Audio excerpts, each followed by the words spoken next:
pagkagabihan trapika mo na mangayo migsuri ninyo. Naulahi gyud yung taon ni. Unya naghunahuna mi nga kana na ang mupadayon pabagkatang gabi naman, pero nagsabot mi nga mupadayon kita bahala na o gabi na.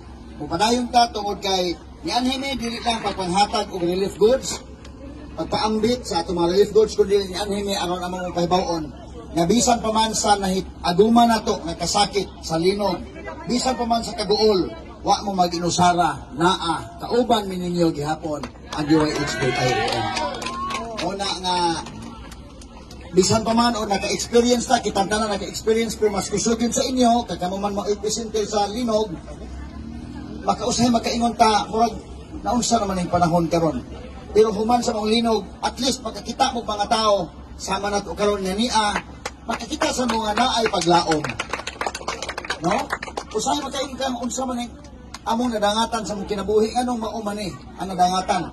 But once makakita ka sa mga tao nga, nasa ni anhi, ni padayag sa ilang gugma na nipakita ninyo makaingon sa tanga ay salamat naapadayag hapon. So kini usa ka pagpaila nga naay paglaom gyud, no? So bangon ta gikan sa atong eksperyensya sa linog. Mo bangon ang taga ano nang sur? Ano nang sur? Bugo City. So bisan pa man sa atong mga kasakit nga nagian, bisan pa man sa katalagman nga ato nagian, apan mubalik ta pagbangon, mubarog kag balik, mupadayon sa unahan, kay naay paglaom kanunay. Mo giingon, inighuman sa bagyo, makita kanunay ang bangaw, nagpasabot nga dunay chance, dunay paglaom. Salamat pa yung gabiin natin tanan. Magang salamat ito ni Rafael. Unya, karon amo na ipostada kay Kuy Bauming nga nanihapon naman gid mo no. Pero na ito bit-bit nga ginagmay nga pan, pero lami-lami isa nga pan, apoy juice, o kani mga tubig.